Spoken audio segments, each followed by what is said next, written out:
Private equity giant BlackStone out with first quarter results just a short time ago, and the stock, it is jumping. Take a look at this stock this morning. It is up over 4%.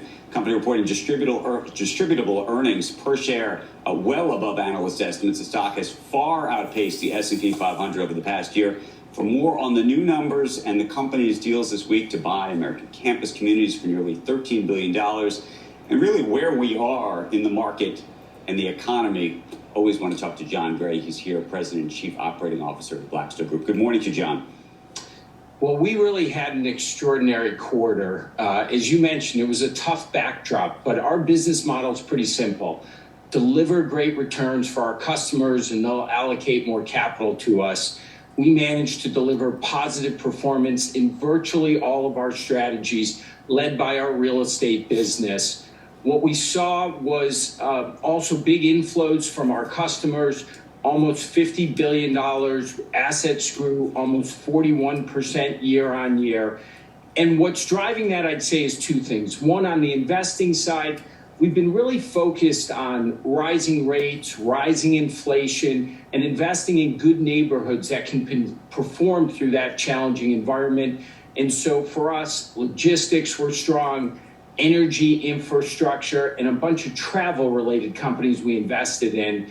And then I would say we continue to broaden our platform. We are benefiting from growth in retail, insurance, our institutional clients. And that broadening is making us a more resilient company and a faster growing company. And so we're very pleased with the quarter. So, John, what is the house view at BlackStone right now about where this economy is headed over the next, say, 12 or 18 months, given what I think everybody imagines is going to be a rise in interest rates?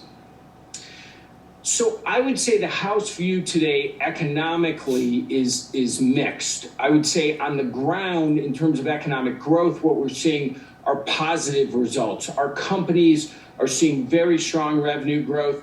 That strength is particularly highlighted in travel, which I mentioned. We're seeing strong leisure travel, business travel is picking up. People are coming back to offices. I'm wearing a tie today. I think that reflects that because we have clients in the office. We're also seeing strength in technology companies as cyber security, cloud migration, all of those big trends continue, and obviously energy as well.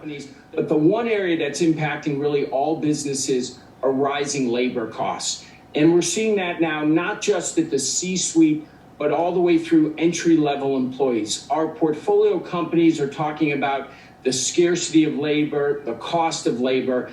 And my concern is that as companies respond to that, as they raise wages, of course, they'll then start to raise prices. And so the idea that this inflationary pressure will go away quickly, that seems tough to us. So the good news is strong economic growth. The challenge is inflation. Over the past couple of years, you've gotten more invested in tech and the like. We've seen in the public markets, obviously, tech valuations come down markedly.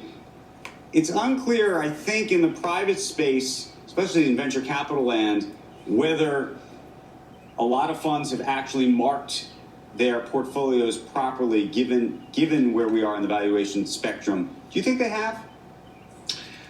Well, it's hard to speak to other firms and what they've done. We have a really rigorous process here at BlackStone. And I would say for us, as we've invested in tech, because we started as a cash flow-oriented private equity firm, we really invested in growth companies that had positive cash flows for the most part, that were less speculative.